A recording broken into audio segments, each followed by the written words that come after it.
podcast to honor the gods. This better come with a sacrifice. Deus Ex Media. Content and Capable acknowledges the Indigenous people on the land on which we record this podcast, the Turungurung people. We offer our respect to their elders, past, present and emerging, and extend that respect to all Aboriginal and Torres Strait Islander people. Sovereignty was never ceded.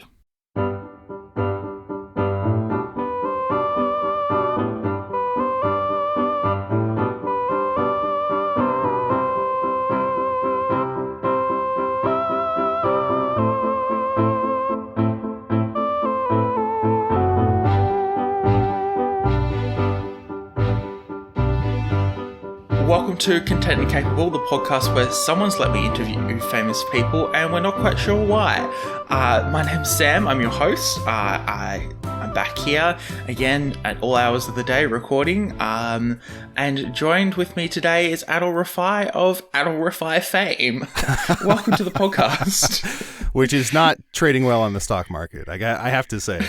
I'm one of the lower tier stocks. Thank you so much for having me. I'm excited to be on here. Look, it's one of those things where, like, people have been telling me to have you on the podcast for, like, the last 3 years I've been doing this podcast. And despite my better judgment, I've, like, delayed, and, like, I've gotten to the point where I'm scheduling episodes and I'm like, I just need to go back to those lists of people, lists of names that my friends have given me to actually just follow their suggestions. Who knew following your friends' suggestions actually works? It turns out. Yeah, I have so many people who are like, I'm this way with like pop culture, where a friend will be like, you have to watch this movie. And I'm like, uh-huh. And then a second friend will be like, have you seen this movie? You have to watch it. Same movie. And I'm like, I'll get to it. And then like 2 years later, I'll watch it and I'll be like, that was one of the best movies I've ever seen. Like, why haven't I heard about it? And then my friends come out of the woodwork and they're like, we've been telling you. So there's something to it. These people are on the right track. I do the same. Actually, it was rather embarrassing. I watched Everything Everywhere All at Once for the first time about a month ago to jump on another friend of the podcast, Josh's podcast, Super Scary. And it was very fascinating. I was like, why did I not see this movie earlier? Like, I was almost angry at myself for not doing it. But yeah, no, it's you would probably almost, like, in a fantasy world, trade stocks based on the amount of podcasts you've been on. If anyone does any periphery research about Adal Rifai, it's just a very long list of I've been on these podcasts. I try and keep busy. I don't get bored, but I want to guest on stuff. So I try and say yes to anything I can make work with my schedule. Yeah, it's one of those things that you just don't like.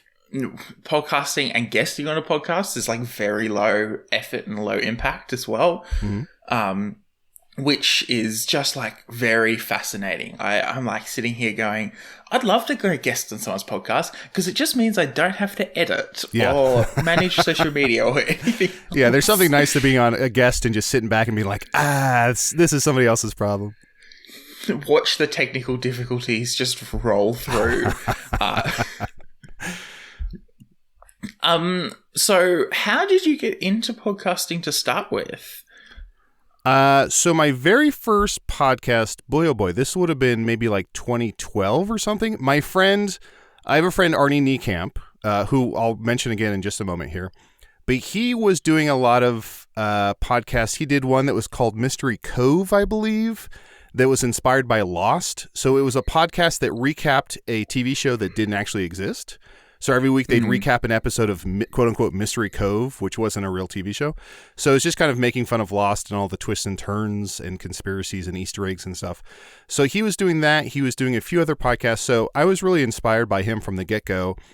So I bought a snowball mic and I started a podcast with my roommates at the time, I believe, or my friend Jason Chin and Brett Lyons. We did a podcast called Top 3.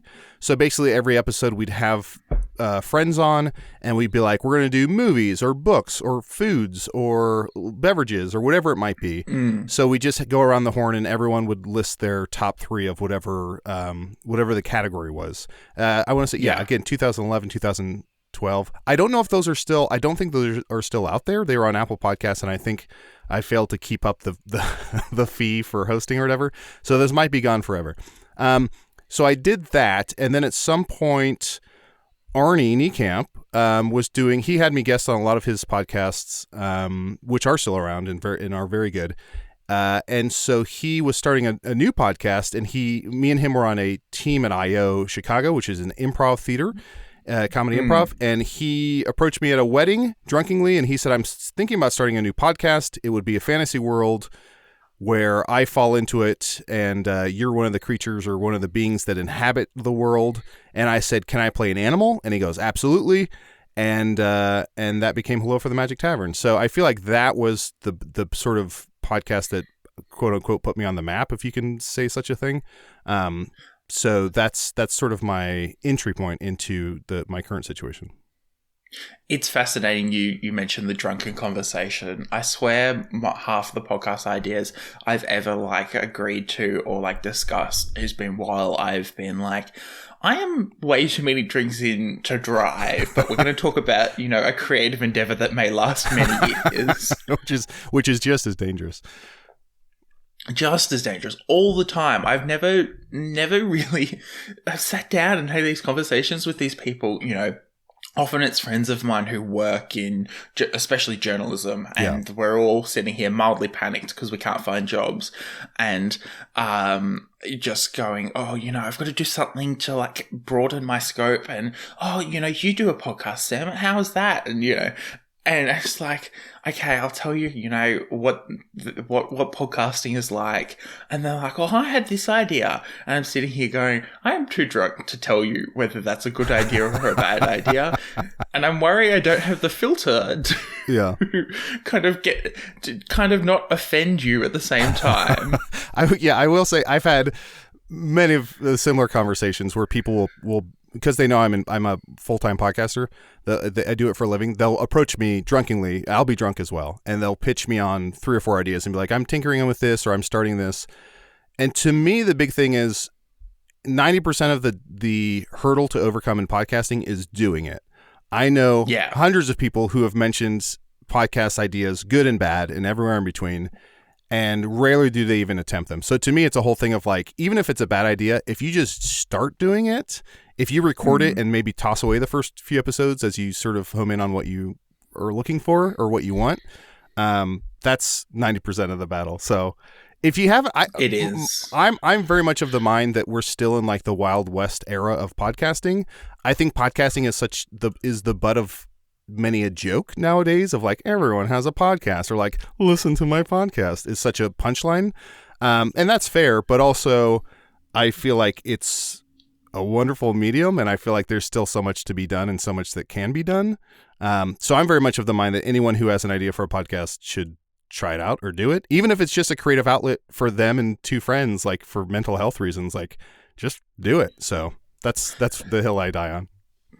It's fascinating that you mentioned that the podcasting space you still consider is a Wild West, because as someone who works we both work in media, but also I've done my fair bit of analysis fairly recently for uni and things like that.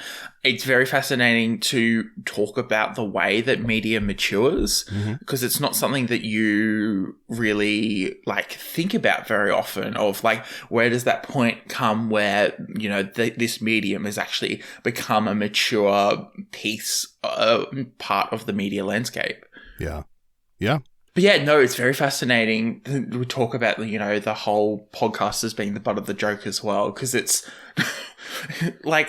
I still have people send me memes about the, a white guy with a podcast. It's very, I'm this is weird because I am a white guy with a podcast. Yeah, it's I get it and it's funny, but it's also but also it's just an outlet. it's like with nobody at some point says like there's so many YouTube videos, these idiots with YouTube videos or books or whatever it might be. My opinion is podcasting, for whatever reason, I think because it's I don't know how to articulate it, like an insular, like a self-contained moment with a medium. Like you put in your ear pods and you listen to a podcast on the train, while you're walking, while you're cleaning the house, maybe in the car on the radio or something. So to me, it becomes a very intimate medium, more so than almost anything else. So to me, I'm like, it's never going to be TV or movies, but to me, it's so intimate. So you get like a fervent, engaged, energized fan base, and people, if you love a podcast, you are obsessed with a podcast. So to me, it's a thing of like, and more TV companies are buying podcasts to make them into television shows and to get scripts and everything. So to me, I think it's only going to grow from there. And I think there is something when you get, and it's not all podcasts, it's maybe 1%.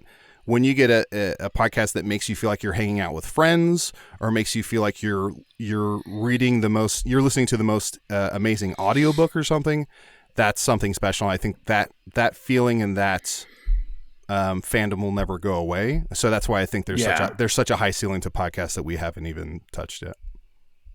Yeah, it's interesting because you're considered famous theoretically in the podcasting world. Having a very highly successful in Hey Riddle, but also the other podcasts that you work on as well, and that variety, and doing it full time as well. If I could do podcasting full time, I definitely would.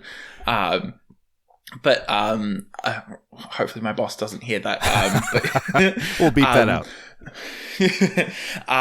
But it's weird because it is at that transition point. There's, groups of podcasters. I look at like something like Crooked Media, who do Pod Save America and things like that, who their job is to do that podcast. And there's companies here in Australia who do it. And I sit here and I go, there are some people, but like people who have really successful or really consistent podcasts also are like doing, like, you still have that disparity between the people who have the money and the people who don't. Not that I'm saying that, people who have the money are worse, but, there is a difference between the people who have the really, really large followings and a lot of, money behind them as compared to the people who, I don't know, for example, Christina, yes, she doesn't like doing the Harry Potter thing at the moment, but, her podcast is theoretically very successful, but also she doesn't really care that it isn't like a money maker. Yeah. Yeah, I think I don't know if this is directly to your point, but just to piggyback off that, I think for the most part, podcasting is like an equalizer in terms of you can be no, quote unquote no one and have 6 million listeners, or you could be a celebrity and start a podcast and have 3 million listeners. Of course, a celebrity who gets into the podcast landscape is going to have a built-in audience like Conan or whoever else. But there are podcasts who are started by just regular people who are just as successful or sometimes more successful. So if you look at Aaron Mahnke and Lore, like he's built this empire just from podcasting, right? And he competes or beats out a lot of these celebrity podcasts, or the McElroy brothers, or whoever else. So it is kind of cool to think about that anyone with a $65 microphone can compete, maybe not immediately, but can compete with celebrities to some degree, or has a chance to. I think that's really exciting, and you don't find that with other mediums, where it's like if you get a movie without a name in it, it's probably going to be a indie movie with a very low box office draw to it, I guess. Yeah, it does kind of remind me of like there was a point where YouTube, people were making names for themselves through their work on YouTube and were like usurping, huge swaths of the TV industry because, YouTube could move faster and adapt quicker and keep up with the times and the trends. And I see this, we're talking about social media a couple of weeks ago. I see this with social media where, there's too many cooks and not enough, followers to kind of really capitalize on, moving quickly and adapting, into a space that is changing and still developing so quickly. Yeah, absolutely.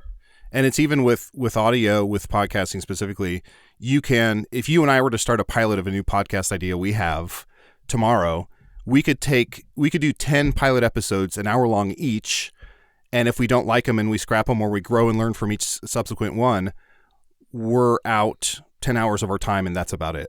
But if you shoot 10 hours of a television show, of a movie, whatever else, you're out the cost of renting a camera, the cost of lighting, the cost of production teams, all this, the cost of actors, extras. So it is something where it's like you can really perfect a moment or really do as many takes as you need to be happy with it at zero cost except for your time, which time is valuable, but comparatively it's nothing. So I find it exciting. Yeah, I always remind people as well that, podcasters, like smaller podcasters often, they've got day jobs and things like that as well. So it's not like it's, you're sitting here and it's like, I'm not being paid to do my work or anything. Not that anyone assumes that at this point in time. But, this is the reason I do this is A, it's a labor of love, but B, also it's doing other things as well. Like I'm a journalist by training, and I work at a small newsroom in the middle of bumfuck nowhere, Southern Australia. So, it's, you're sitting there and you go, there's itches you want to scratch and things that you want to do that you don't get to do when you live 2 hours close away from the nearest city. So, you get to have, especially for me, it's long form conversations and, sitting down with people one-on-one and having a conversation about their passions and what makes them tick that you just don't get to see anywhere else. Absolutely. Follow-up question for you. How many huntsman spiders have you seen? How many brown snakes have you seen? I have seen way more spiders since moving. So I lived in Brisbane in the city and I moved 2,000 kilometers. So it's about a 20-hour drive south, basically into the middle of the ski fields. And I've seen more spiders here than I think I have ever. We did spray the house with spiders and now they're like, you go and sit outside and you can probably see one crawling around as they try to escape the house that's been sprayed. Yeah. And those are my two most fearsome creatures, I think. The huntsman spider and the brown snake. Look, the brown snake's okay because you just don't see it very often. I'm terrified of the red-bellied black snake. We've had a couple I had a couple of encounters as a kid of those snakes, and they are terrifying. Snakes in general are, because in the wild, they want to attack, they want to defend themselves, and you're sitting there invading their territory. And I think understanding, I always tell people, understanding that they're trying to defend themselves, the magpie and every Australian's greatest fear is as well, trying to defend their territory for themselves or for their families. Very fascinating, though. Terrifying. I hate it. Spiders I think it's not the spiders I'm more worried about out here. It's the kangaroos and the wombats, because they're going across the street while it's 9 o'clock at night and you're driving home and you're like, oh shit, I'm going to run into a wombat or a kangaroo. And those are animals you don't want to run into. It's like running into a deer. Yeah. Total your car. Oh yeah. I've seen cars absolutely wrecked. I've seen cars successfully stop to not run into a kangaroo, and the kangaroo's jumped on top of their car. Smash the window as a FU. Yeah, kangaroos are vindictive. They are some of the oh yeah. I think it's that's like crows. If you kill a crow for the next 8 years, their family will every time you go outside they'll pelt you with rocks or something. They're vindictive. Yeah. They keep a grudge. They do. I think a lot of animals hold grudges, and it's kind of terrifying to know that there are all these animals out there who are willing to hold grudges on you if you do one wrong thing. or you feed a particular animal food and they keep coming back. Yeah. My mother here 2 weeks ago when she decided to feed the local magpies, and they just keep walking up to us asking for food. So, yeah, So where did then Hey Riddle come from? So obviously you talked about, the first big project you work on was Hello from the Magic Tavern that still exists now. Where did Hey Riddle come from? So I was a few years, I think I was 3 years into Hello from the Magic Tavern, and we were really starting to see a lot of success and gain a lot of traction and get a lot of listeners and stuff. And I think it was something where I was like, I love Hello from the Magic Tavern so much, and I wanted to do more podcasts, and I love Hello from the Magic Tavern, but it's so difficult to do. It's what we would call like long form improv, because me and my two co-hosts, we play characters every single episode. We just celebrated 8 years, so it's like it's one continuous story. We have to we don't memorize it or it's not like it's watertight, but we have to keep a lot of tabs on things. We have to be like, here's what we've done, here's what we haven't done, here's what I play a shapeshifter. I'm like, here's the animals I've shapeshifted into. So we have to keep a lot straight. We have a lot of canon and lore. So all I wanted to do was start another podcast, but not have to do that, because I was like, if I have to keep track of 2 world buildings, I will have an aneurysm. So I was like, I want to do something that's a little more like the entry point could be any episode at all. It's all kind of standalone episodes. And my whole thing when I create a podcast or I think about a podcast is, what's something I want to listen to that maybe doesn't exist in the landscape right now, or if it does, it's not scratching the itch that I wanted to scratch. So my whole thing is, I grew up really loving riddles and puzzles and lateral thinking problems and games magazine and all this stuff, crosswords. So I was like, I feel like it would be fun to do a podcast where it's silly and fun, and we do improv, perhaps we find a way to do that, but at the same time, the listener is engaged and active. So the listener is listening to these riddles and trying to solve it alongside us, the hosts.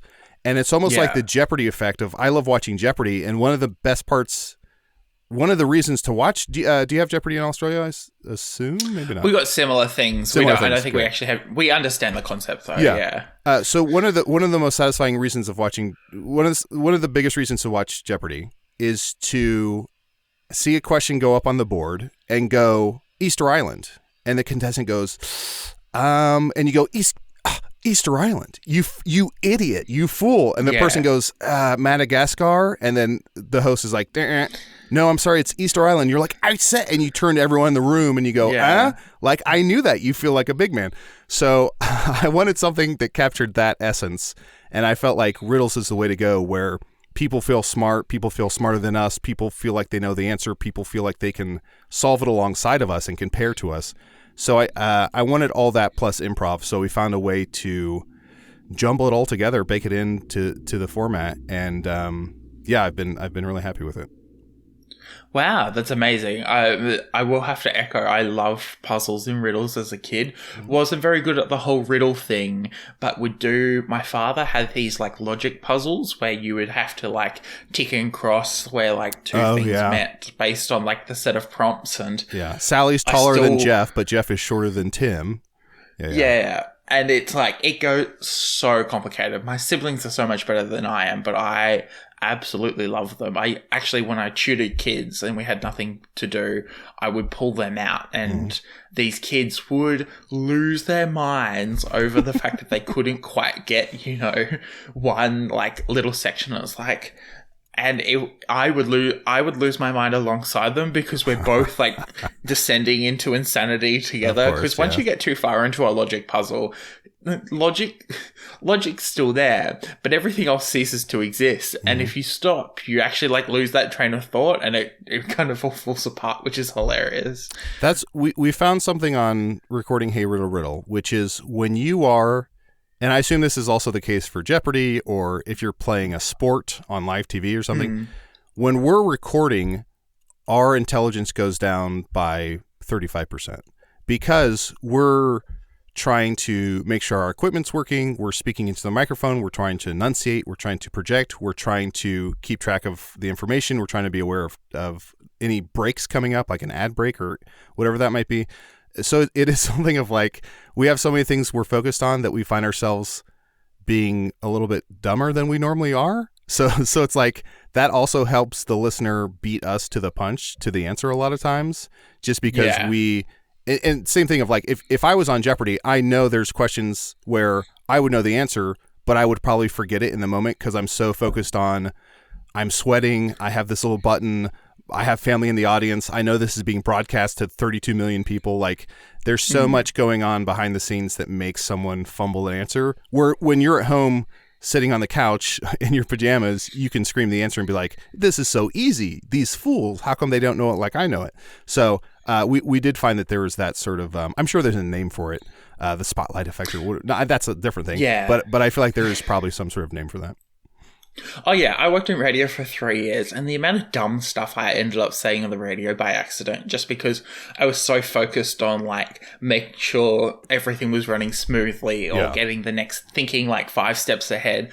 I think it's like driving as well, or even, you know, I even find it sometimes recording podcasts like this. Yes, you're sitting at home with a mic or, you know, and a computer, but like I'm also thinking like 5 steps ahead, and was like, okay, got to get rid of this awkward pause, and I've got to take this section out because I've said something that I really don't want to repeat, you know, outside of And, you know, there is that constant stream of thought, and it's very, very, I feel like it's very broadcast. Even when you go and watch like news panels talk, you know, like that point that they made was pretty shitty. Yeah. But then like, because I've worked in live broadcasts, I was like, oh yeah, but they're really just thinking about trying to shut everyone up so they can break to the news. Yeah, absolutely. It's hilarious. I really enjoy it. And I think that,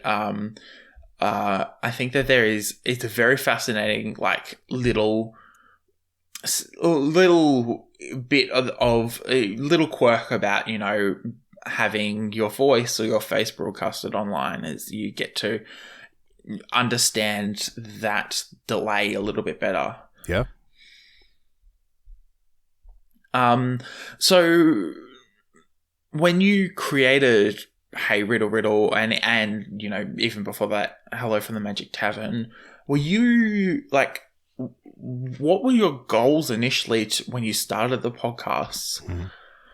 I think with Hello from the Magic Tavern, it was very much, so the 3 people who started that, it was Arnie Niecamp's idea, and then he invited on myself and a gentleman named Matt Young. And so for us, it was something where like we were performing weekly in an improv show in Chicago together. We were friends. We hang out, play board games, all this stuff. So I think for us, it was just like, this will be fun.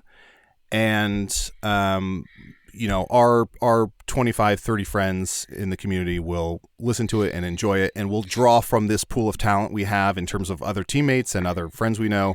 We'll draw on them to guest, and it'll be a fun thing in this community where we all kind of listen to it and have fun. At some point, maybe around episode 7 or 8, we started to get bigger, and we were seeing that we were getting thousands and thousands of listens per episode, and we didn't know what was going on. And then like BuzzFeed picked us up, and all these, so we had articles written about us, and people were, a lot of word of mouth going on. So it was something where the intent behind it was just to have fun and dick around with pals, and then have other friends on. And then it became a career. It became, you know, something uber successful that none of us saw coming. At what point did you make the decision that like, I'm going to podcast full time? Maybe 2016. I quit my day job. 2015, 2016. So maybe a year or less into Hello from the Magic Tavern, I was like, I think this is going well enough that I can not have to work a day job. And I also, I should mention, I supplement my income with, I teach at a university. I teach improv at a university. I coach improv groups. I do some other stuff on the side, but it was something typical where I was creative like, shenanigans. Absolutely.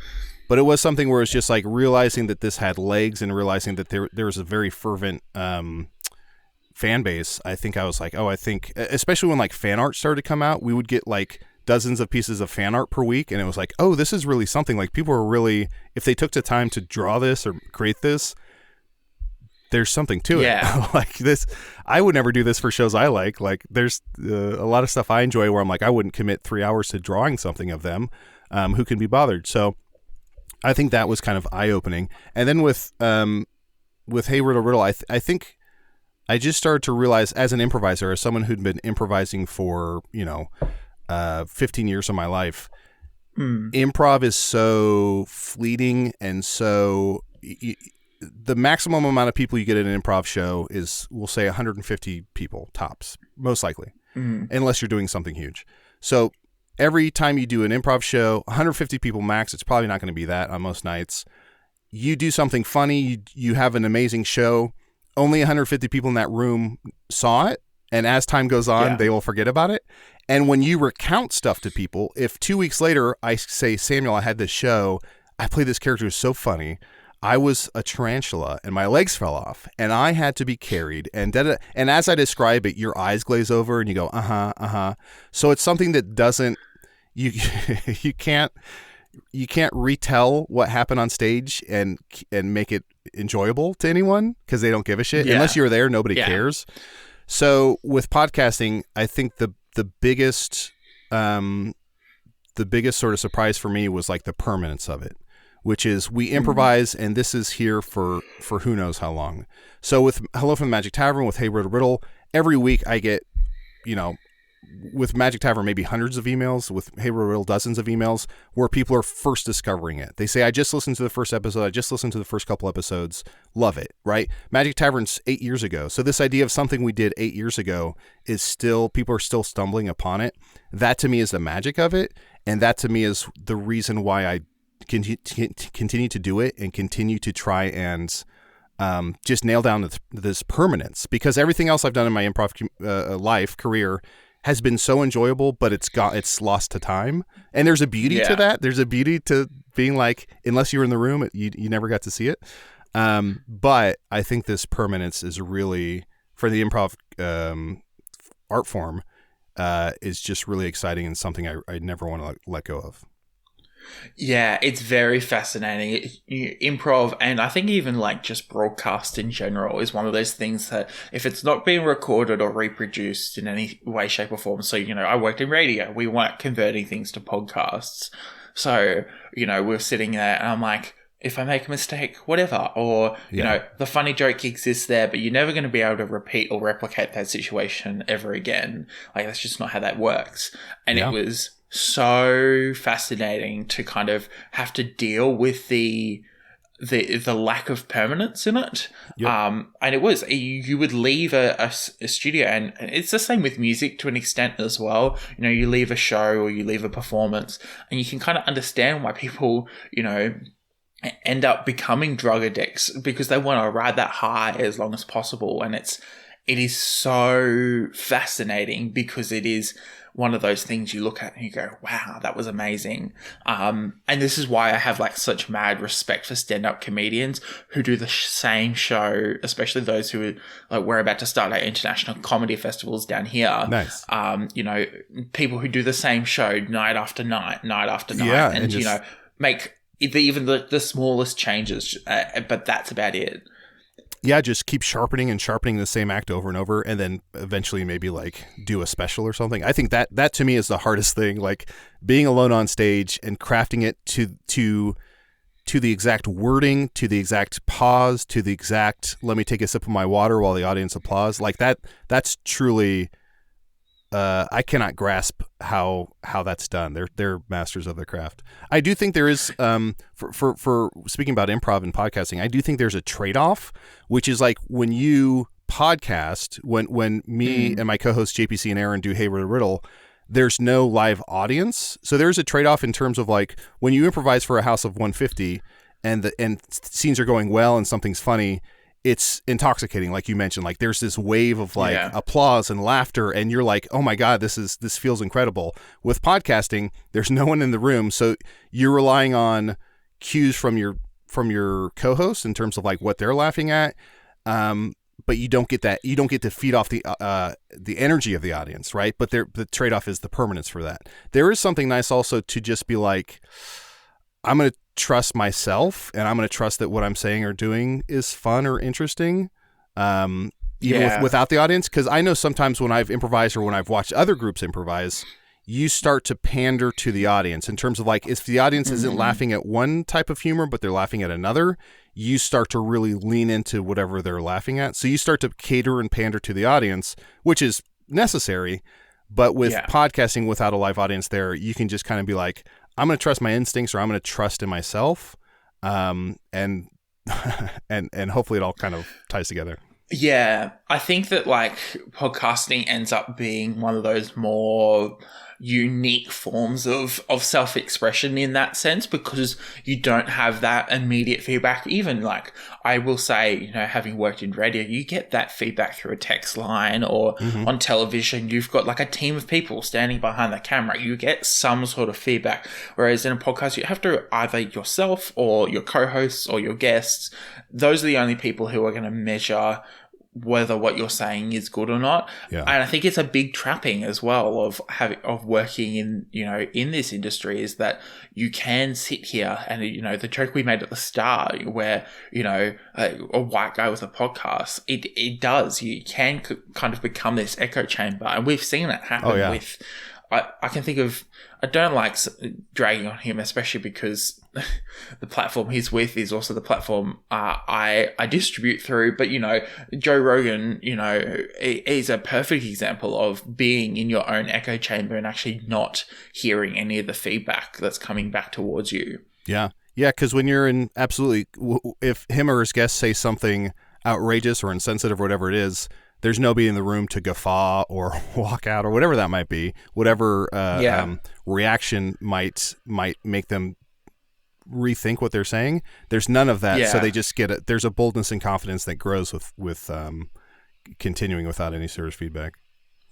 Yeah, exactly. And my brothers have this thing where they say, you know, every child should be bullied at some point in their life, just to know that like people don't always think the best of them. Yeah. And like, to an extent I disagree, but also like it is a fairly like, it's not a valid point, but it is like an interesting point to make, where you sit there and you go, I've, you know, been continuously told I'm wrong at one point in my life, and it has kind of, yes, it's problems with self-confidence, etc., but, you know, at the same time, it's also helped me kind of go, okay, I probably shouldn't assume I'm the best or the smartest, or, you know, my point is immediately valid and should be listened to. Yeah, absolutely. Yeah, I agree with. I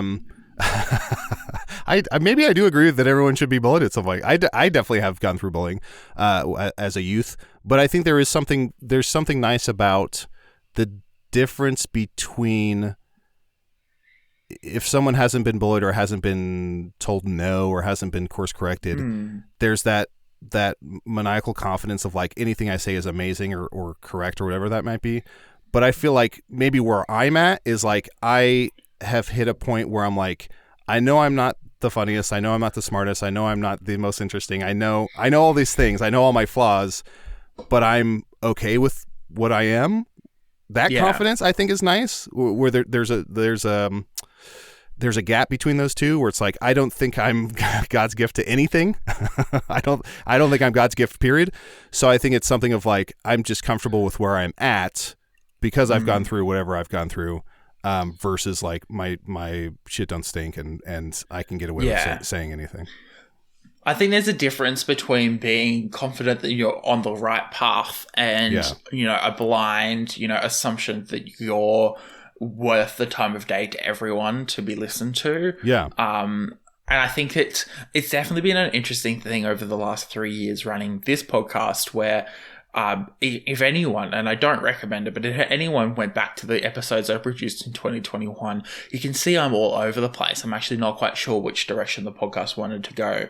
And before this season for 2023 started, I was asked whether I wanted to rebrand and refocus Content and Capable. And I kind of sat there and was like, oh, it's kind of done itself naturally. Like, over the last 3 years, I've now, you know, refocused and readjusted expectations and priorities of the podcast to kind of, you know, go, this is the podcast I want to create. And I'm glad I've gotten there, but trying to verbalize that and trying to turn around and justify as to why, you know, I should be saying that it has been very hard, or trying to like even like created a new trailer with new music, which I'm very excited about, but like trying to write a script for this new trailer and going, how do I want to pitch this podcast so it sounds normal and it doesn't sound like I'm up myself, but also like it gives people an accurate representation of what this podcast is about. Yeah. That's wonderful. It's definitely hard. Yeah. So, as you said you finished, you left your past job in 2016 and have basically been podcasting and doing other awesome creative stuff since 2016. What has been some of the interesting reactions to people seeing that, you're pursuing podcasting full time? I think, and this goes with like my family to some degree, and then some friends and acquaintances. I think there's just a misunderstanding of like what a podcast is, and that goes back even further and has roots in like improv in general. Where I remember coming home, when I first moved up to Chicago and started doing improv, I'd come home and my family members would be like over Thanksgiving, like, we hear you're doing comedy in Chicago. Tell us a joke. And I'm like, well, I do improv. And they're like, yeah, so make up a joke. And I'm like, that's not what improv is. I'm like, improv is, it's a team-based effort. You feed off somebody else's energy and you have a tete-a-tete and you whatever. And they're like, well, I'll do the joke with you. Like, start it. And I'm like, you don't understand what's going on. So I think there's just a lot of misunderstanding around improv in general. But with podcasting, I think it's hard for people to grasp, maybe first and foremost, how it makes money. Like everybody I know, not everyone I know, a lot of people I know will typically approach me if we're hanging out, if they're messaging me over Facebook or something, and they'll say like, how's your little podcast or how's your little show? And I think even just putting the word little in front of it is funny, where it's like, by no means am I under the delusion that like I have this massive success on the same line as like Stranger Things or something, but I'm like, we're successful as a podcast. So to me, it's just a constant idea of like your little show. This is like a little side project. This is a little hobby you're into. And when people find out that I make money from it or I can do it full time, they're at a loss. They don't know how that's possible or feasible. So I think that's the number one misunderstanding, is like that podcasts can be a full-time job, that podcasts can be earning money through advertising, through Patreon, through live shows, through merch, through, there's all these avenues of revenue. So I think most people just assume podcasts are for fun, and that they're something that, unless you're NPR, you have no real opportunity. Yes, no. I definitely, it's a fascinating one, because that whole mindset of like, I don't know how you're making a living off of this. I think, and also that assumption that it is a very casual thing is not the greatest like assumption. I think it spills into, and you made a comment about it earlier about, celebrities running podcasts or, creating podcasts. And there's this assumption of this is going to be like a really easy thing, something awesome to engage with my fans in a different way. And it isn't. It by no means is, creating a podcast a easy endeavor. It is so mildly soul-crushing and intense that it's like, maybe, you should probably really seriously consider whether a podcast is something you want to commit to as well. And I'm the kind of person who will follow through a commitment to the end of time. Sure. And so, sitting down and going, I'm going to commit to this podcast is a big ask, because, I can't turn around and go, oh, well, we've done 5 episodes in 2023 and I've had enough. See you later. That's not how that's going to work. Yeah, you do have to commit to consistency in terms of like even a release schedule. I think one of the reasons Magic Tavern early on found success is we were like, we're going to release every single Monday.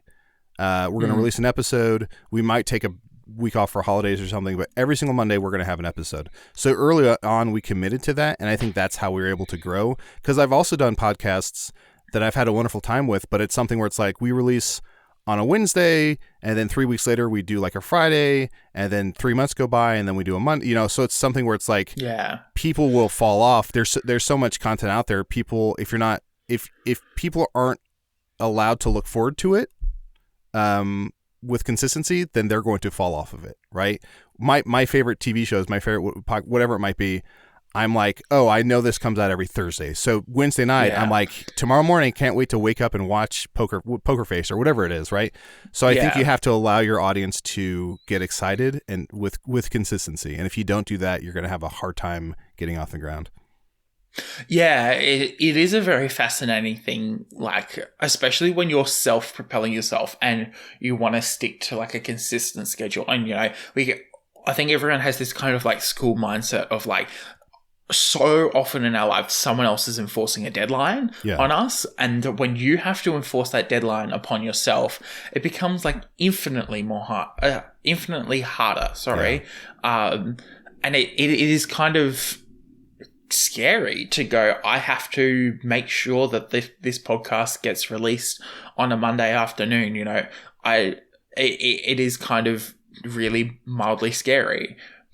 Yeah, absolutely. But yeah, it's necessary, and it is something of like, I work really, really hard, but at the same time, it's like I'm not like a coal miner or an ice road trucker, So it is something of like, I work really hard, but it's all relatively easy to some degree, especially because my podcasts are like improvised. So it's like, we're not even doing, unlike like you're saying Pod Save America or lore or something like that, where it's like, I'm not doing any research. I'm not writing up these things to then do like get in a booth and lay down track or anything.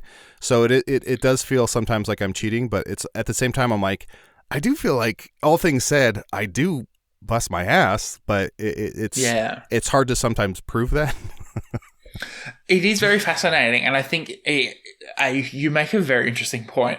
What did I was listening to Pod Save America. I've only really recently gotten into listening to it after people have been suggesting it for years, because I really love politics. And very fascinating to listen to it, and because these people also work in politics, and obviously I don't think the podcast is their only source of income, but they talk about, I was doing this focus group, and I'm like, shit, that's a lot of prep to do for, an hour-long episode where you chat shit about, Trump for the 50 bajillionth time in a row.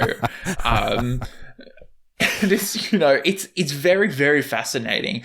And you say, you're not an ice trucker, or, I have family members of mine, close family members, who do work in like physical laboring jobs, and they always go, Sam, you're not doing a real hard day's work. And I'm like, just because I'm sitting in an office chair and writing up stories for a newspaper or editing a podcast doesn't mean I'm not like exerting myself. It doesn't mean that I'm not tired at the end of the day. Yes, I've got to go and do a little bit more physical activity because I'm basically a vegetable for most of the day. But you've got to be, I think we've got to understand like mental exertion is equivalent. Yeah, it's mentally taxing. I've done days where I've done like 4 or 5 podcasts, like 4 or 5 hour-long sessions or hour and a half-long sessions of podcasting.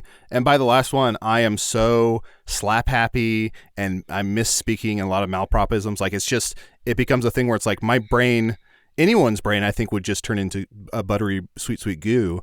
So I think, it is, there's an equivalent to mental taxation to, maybe not equivalent, but there is a mental taxation that happens. You do get worn down very much so to a nub.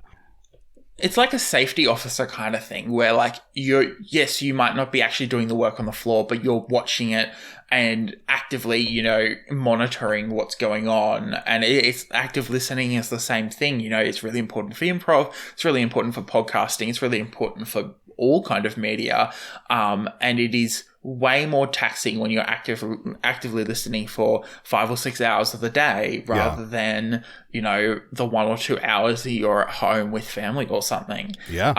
And when you're paid to do it as well, which is very weird.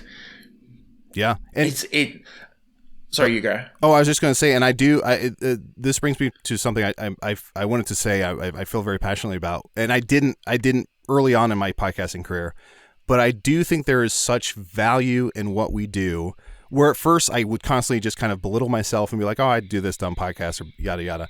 I think at this point, there has to be a premium put on the value of entertainment and escapism, because especially in the last 2-3 years through the quarantine and pandemic and everything, we've gotten so much, meeting people at live shows, getting emails, getting letters and packages. It's just, it makes me tear up to think of like the amount of people we've affected and gotten through tough times. Like we have so many people who talk about losing family members and how our podcast helped them laugh or just get through moments and stuff like that. So I think where early on I didn't recognize that, or I didn't put much value in that, I am so I put so much value on it now. I put such a premium on it that entertainment and I'll even call it distraction to some degree is beneficial and is necessary for everyone who searches it out. And I think we can't assume that someone who works in that field, in the field of entertainment, that it's has no value, that it's like, well, I fix cars and cars help the world run. And how can you get from point A to point B if you don't have a working car? And it's like, oh God, yes. Like what you do is fantastic. But at the same time, what I do is not nothing, It reminds me of the consistency conversation we had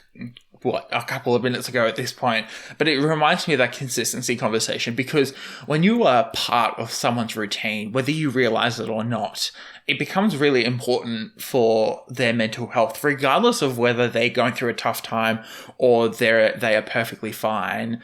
It is really important for them to be a part of your routine, or for you to be a part of their routine.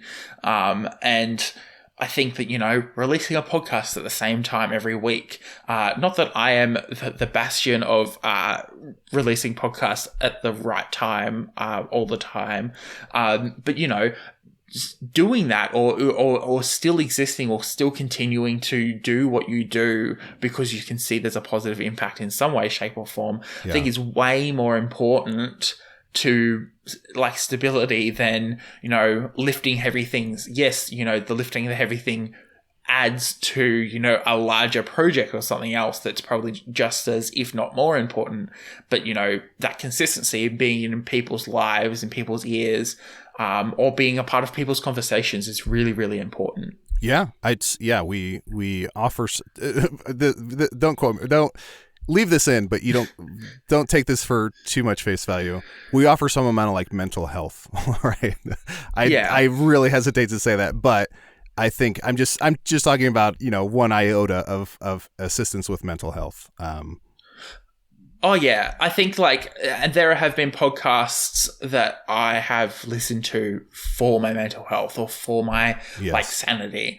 There was a period of time where I was driving 4 of my siblings to and from school a couple of years ago, and instead of listening to whatever argument people were having or being frustrated by the fact that, half my siblings were on their laptops, and I really hate that, when you're with family or people that you don't get to interact with all the time, you're not talking. So I put on, of all things, that's what I'm talking about, because it's very neutral. It was very I was like, this is something we can all get behind because we all really love reading. Yeah. And it helped my mental sanity because I wasn't getting in fights with my siblings as much because I get frustrated and pick a fight. Yeah.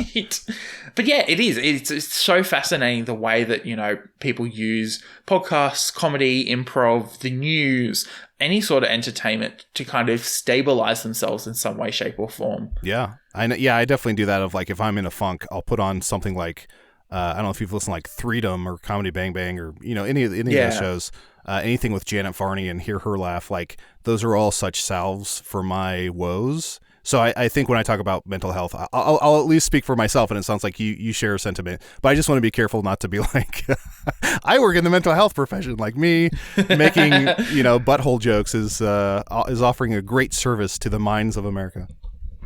Yeah, exactly. And I think it's very important to understand that you are having an impact on people, and going, whether it's mentally or physically, there are impacts to the actions you take as a creator in some way, shape or form. Yeah. Well, thank you so much, Adal, for coming on Content and Capable. It has been so lovely to have you on. It's been a delight to be here. Thank you so much for being so warm and welcoming to me, and for having a good time with me. And honestly, I could listen to that accent all day. I think Australia has the best accent, so congratulations on that. My accent's not even that great, to be honest. It's been jumbled by having learnt Japanese for a period of time. Oh, wow. And singing in choirs, which absolutely fucks up your accent when you sing in a choir. Because what I found out, of all things, is that the Australian accent is very... not malleable. We adapt to our situation very quickly. Okay. So when I was in Richmond last year, slipping into a southern accent became very, very easy. It's hilarious. It's amazing. No, we've had a very long and extensive conversation talking about how Australian accents are the best. And no one is going to fight me on that, I promise. I love it. Whatever you've got going on, I love. Yeah. Look, I love being the weird one, and it's great to be able to have a conversation before 8 o'clock in the morning, and still feel mentally sane at the end of it all. Fair enough. But where can people find you on the internet? You can find me on Twitter and Instagram at Adal Rifai, spelled ADALRIFAI. Nice Swedish Palestinian name. And then you can check out my podcast, the aforementioned Hello from the Magic Tavern, which is an improvised fantasy podcast. Hey Riddle, which is me and some hosts trying to solve riddles, puzzles, lateral thinking problems. And along the way, we improvise and make jokes and go crazy. And then I have a brand new show called Tell Me About It, which I am not the creator of, but I'm the host of. And it's a game show about people and the things that they love. What a curious question, because Tina did mention the fact that you started Tell Me About It. What sparked jumping on that project? So it was created by a gentleman named Eric Silver, who I'm a big fan of. Is just a really cool creative guy who's done a lot of different things. And he was just like, he loves Hey Riddle, and he's like, I think you'd be good at this sort of like pun making, joke making, reference talking, multi-billionaire character. So in the vein of it's 3 o'clock here and I can't even think of the name. What's the game show with where they have them do all the different things, put them through their Game paces? Changer? Is that it? Maybe that's it. That's on Dropout. That's the College Humor one. Oh, not that. No, it's a British TV show. Taskmaster. Yeah, so we're having Taskmaster go through at Australia at the moment. It is that's so cool. Insanely funny. Yeah. Some of my favourite comedians are on at the moment, including an ex-children's entertainer who I remember from my childhood, and watching them try to do those tasks, it's fucking hilarious. And we're nowhere near that in terms of we obviously can't do a lot of physical stuff, so it's all verbal. Yeah. But I think he mentioned that in his inspiration, so I think I was just excited to, like we mentioned earlier, I was excited to step into a podcast as host only, where I could just riff off the cuff and be a bit of an asshole and have some fun and poke and prod, while he takes care of all the gaming elements and all the producing and all the he makes sure that all happens. So I think it was just a nice break from whatever else I do, where I'm just I just get to pop in, have as much humanly fun as possible, and then bow out. So I've really had a good time with that. Yeah, no, it's very fascinating, and I really, all the best for another project. Yeah, thank you. But yeah, has there been anything that you've been reading, watching, listening to, playing that you wanted to plug? Yeah, I'll reference 3 things very quickly. One is one of my favorite all-time books, and I don't think I feel like it's not in the zeitgeist a ton. It's called The Humans, by Matt Haig, last name spelled Haig. The Humans. I think that's such a beautiful, hilarious, dark, weird book. Everyone should read. I've also been really enjoying, from my friends John Patrick Cohen and Casey Toney, they recommended I play Elden Ring, which is very much in the zeitgeist. Everyone knows about it, and I think I'm 2 years late on it, but I've been having absolute blast with that. Even though it's so frustratingly difficult up top, it eventually gets easier and you have more fun with it. And then the third thing is a band I've been listening to more and more as of late, a band I've been a fan of for 20 years, but I just haven't revisited their music in a long time. Super Furry Animals. I highly recommend, if you've never heard Super Furry Animals. They're a Welsh band from the 90s. I'd say good entry point is maybe Fuzzy Logic is a good intro album. My favorite is probably Lovecraft, but that one's a lot more sort of ethereal, weird, Pink Floyd-ish kind of music. So I'd say start at Fuzzy Logic if you're looking for something new in your rotation. I love that. Late 90s, early 2000s European bands are some of like the craziest and most experimental bands out there. It's amazing. Absolutely. Yeah, they're freaking wild. So good. Yeah. That's why I think we're so obsessed with Eurovision as well, because you get to see the crazy shit that they get up to. Yes. Because all of a sudden they're sitting in front of 130,000 people. Yeah, in like a weird banana costume, singing about whatever. Yeah, it's just that's what music should be, that costumes. Silly and fun. Yeah. Well, you can find me at sam.the.journalist on Instagram and on TikTok. You can find me at samobjournalist on Twitter. You can find the podcast at Content the Letter N Capable on Twitter and on Instagram. And I'm going to plug this week Friday Night Comedy from BBC Four. It is a bit of like a hodgepodge, the podcast. It is basically whatever comedy show that they've got running on BBC Radio 4, I should say, on a Friday night, and they just pop it in podcast form. It's insanely funny. It's like only half an hour. At the moment, they're running their news quiz, and it is one of my favorite things to listen to. Oh, wow. That's just like generally very funny. I'll have to check that out. Yeah. Well, thank you so much again, Adal, for coming on Content Capable. It's been so much fun. Thanks for having me. I have one question for you before you end things, please, which is I leave in 2 weeks for Australia. What's one thing I need to know before I land?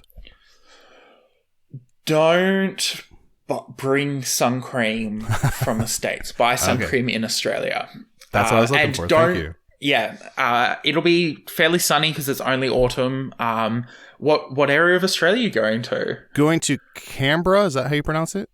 Canberra. Oh, okay, so it's going to be cold as well. Okay, going to Canberra because that's where my wife was born, so we're visiting her family there, and then to Sydney for 2 days.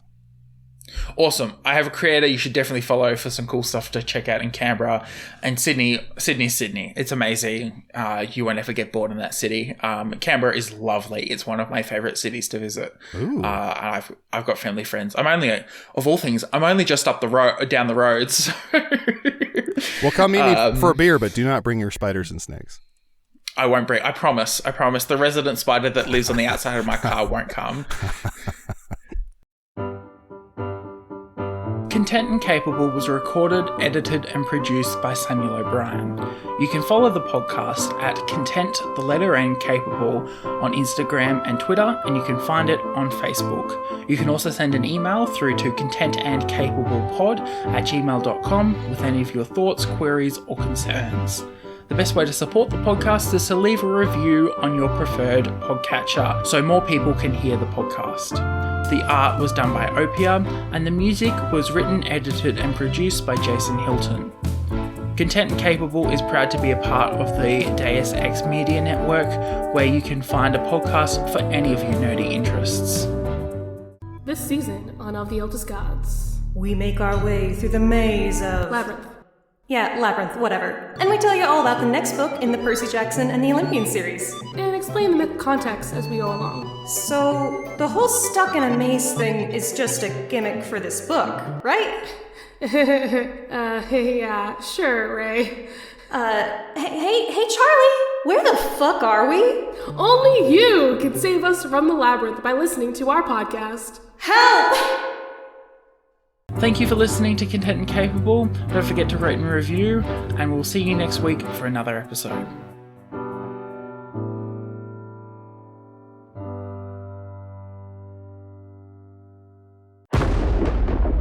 Deus Ex Media.